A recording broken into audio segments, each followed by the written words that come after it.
Welcome back, everyone. Time for us to go behind the headlines, and we'll do a little THCMZ, so to speak. I saw this headline come across from the dailybeast.com. I'd also seen it on TMZ, and it reads, Justin Bieber busted for pot. Does it matter? Let me just read a couple paragraphs from this. After catching a distinct whiff of the green ganja coming from Bieber's tour bus in Sweden while it was parked in front of a hotel, Stockholm police notified a narcotics unit, which boarded the bus and discovered that Bieber and his camp were apparently harboring a small amount of marijuana. No one is being charged since the bus was empty at the time and no suspect could be officially identified.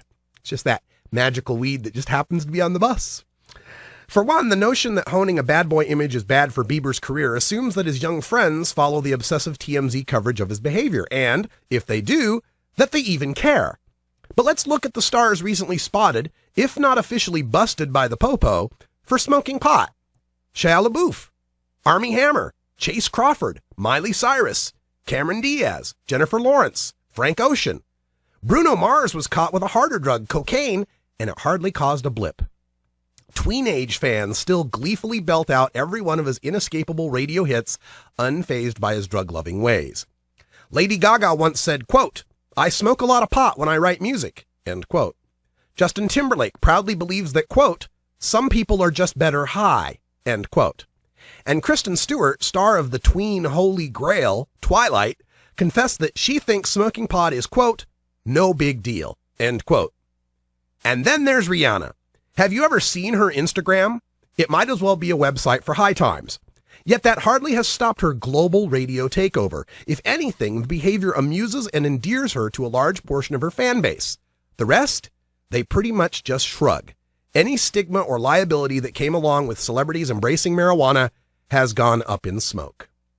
Now, the pot pun notwithstanding, this is a huge difference from the way marijuana used to be. I mean, you go back, older listeners will remember Robert Mitchum damn near losing his entire career because of getting caught with marijuana. The drummer Gene Krupa, the Supreme Court nominee Douglas Ginsburg in the 80s lost his whole nomination because he had smoked pot as an adult at Harvard.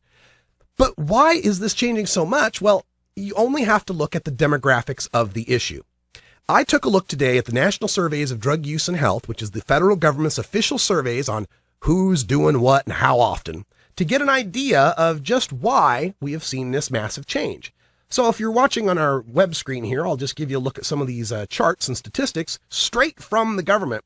First of all, we have a look at the marijuana use frequency by age group. And in the left side rows, we can see, have you used within the past 30 days, within the past year, or over a year ago, or have you never used marijuana in your life?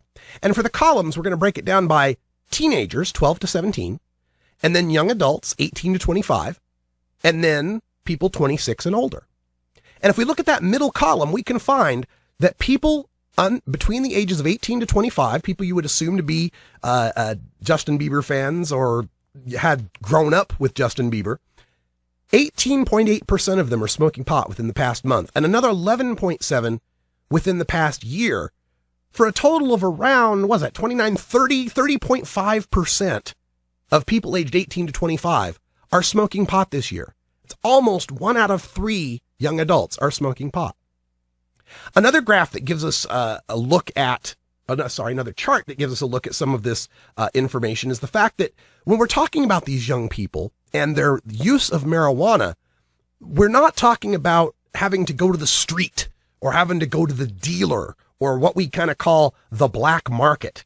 In fact, when we look at the sources from where people buy their marijuana, and the choices are from a friend, from a relative or family member, or from someone I had just met or didn't know well, aka the dealer, we find that 78% of people aged 18 to 25 are getting their marijuana from a friend, with another 3.6 getting from a relative or family member. Over 4 out of 5 people, and this is at all age groups, are getting their marijuana from friends. This is a social thing. This is not a drug dealing thing.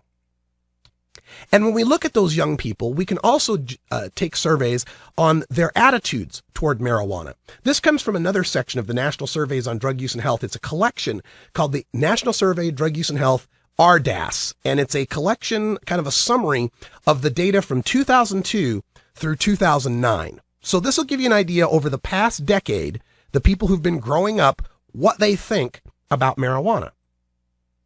And what we find on this is we're trying to find how difficult is it for these people to get a hold of marijuana. And when we look at the age groups here, and we rank this between probably impossible, very difficult, fairly difficult, or fairly easy, in that age group from 18 to 25 years old, a full 30%, nearly 30% say it's fairly easy to get marijuana. Almost 10% say I'm sorry, this is going down far enough.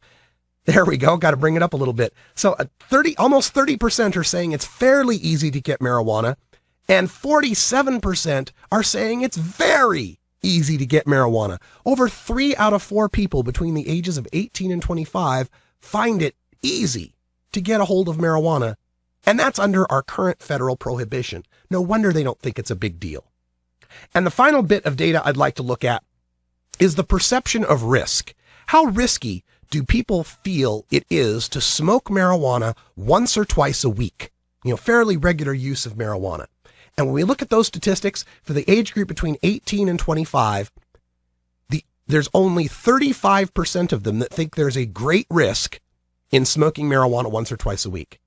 That is 65%, or nearly 2 out of 3 people between the ages of 18 and 25 believe that there is hardly any risk whatsoever to smoking marijuana.